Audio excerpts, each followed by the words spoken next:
to consider in two ways. One is the spiritual way and then the applied way. And the reason for my mentioning this applied is, when you are doing that applied way, you should have that in your mind. That means that's how you have to do the yoga practice. So suppose you are going to do a meditation for getting better grades in exam, then you should not be thinking about spiritual liberation. Otherwise you won't get the good grades. You will get bad grades then. So this actually happens. This is exactly what happens, because they go to a yoga class in some ashram, but their goal is to get good grades, and the ashram person is not interested in good grades. He has already given up his grades. So you have to know what that applied practice you are doing.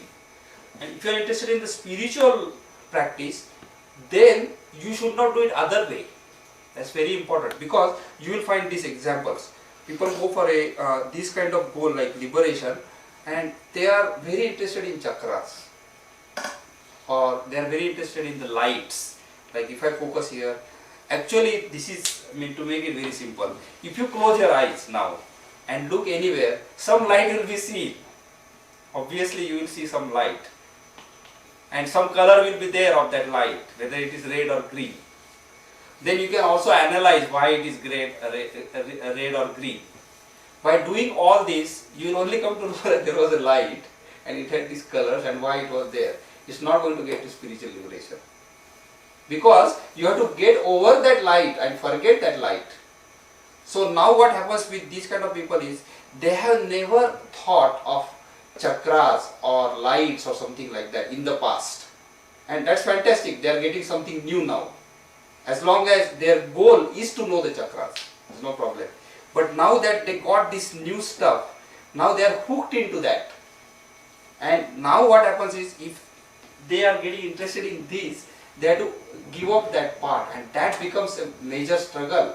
There are a lot of people who come to me, they have done breathing and they have meditated on the breath. So let us say that they are focusing, the breath is coming in, and of course breath is coming in and out, no doubt. That's how we are alive. Now breath is a very subtle thing, so you are focusing on it, and after some time your mind will be more peaceful than before. Yes, if that was the goal, you got it. Now their problem is that, oh Neel, I am breathing for last 5 years, but nothing spiritual is happening.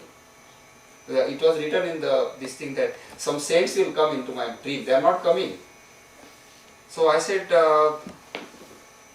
then what, are you ready to change your breathing? He said, but I can't change my breathing now. I am used to this breathing in and out, because they trained their mind that way.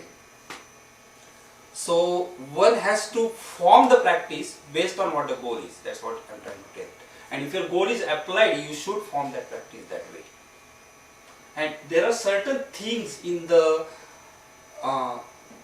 practices which only experienced teacher can tell you, based on whether he knows you and you know him and so on. And those are like this, that suppose you want to get Harvard degree and you are from a very poor family, and you go to a very experienced person. He knows that you want Harvard because you are going to get a very good job after that. That's your real aim.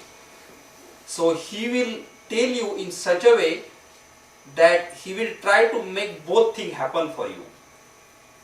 That means he will try to get you the Harvard A grade as well as a job or enough money. So he is going to tell you certain thing by which the whole thing comes together. If you believe in that person, then only you are going to do it. So there are certain ways of doing meditation which cannot be told in the group. Also, that cannot be told always. You have to know that person quite well. Sometimes it takes time to know that person. But in general, certain things are told by our sages who did this. For example, they say that you do prayer.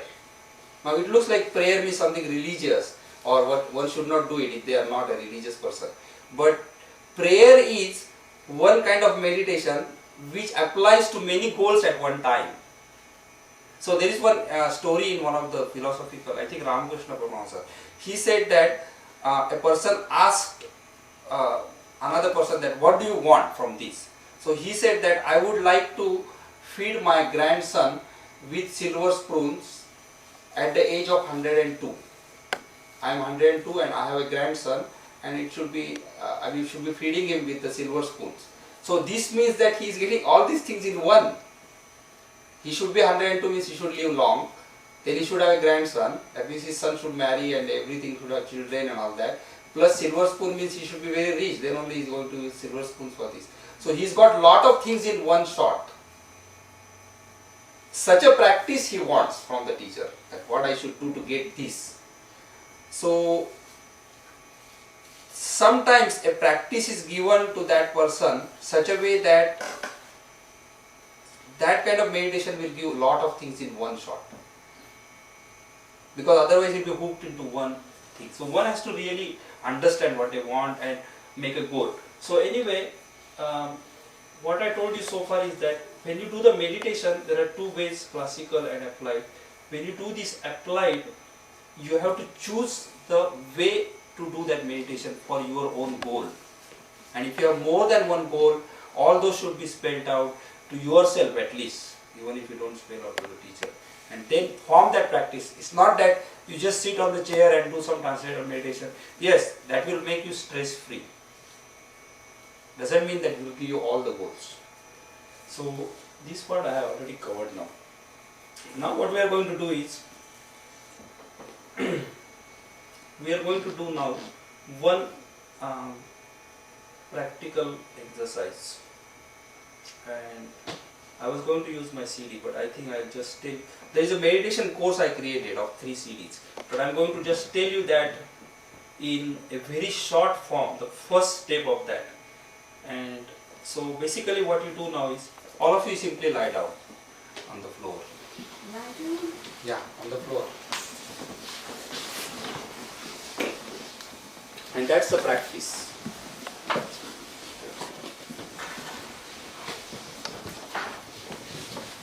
Once we do this practice, I will explain you what the first step is. And this is my way of formulating that practice in some fashion. Doesn't mean that that's the only way to practice. So once you lie down, your aim is simply to close the eyes so that no external perception is coming, and just relax the body in whichever way you want. When you relax the body, I am going to tell you certain ways, and you find your own way. You are not trying to become master today of relaxation. You are only going to get a feel of what's happening. That's the purpose of this exercise. Not to master it today or learn it completely. So one way to relax that body is to start from one end of that body and go to the other end of the body and try to relax it. How to relax, you found your own way for today.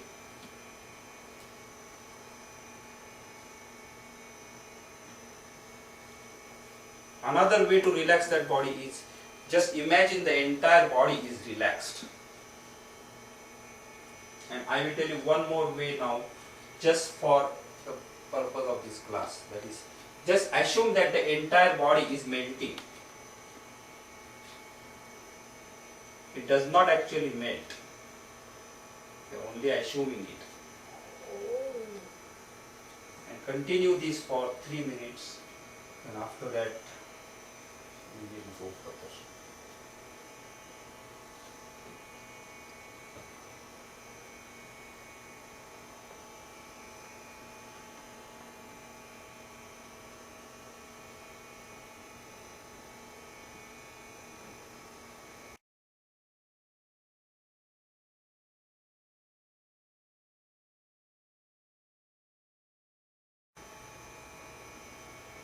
Okay, now slowly come awake and then sit down.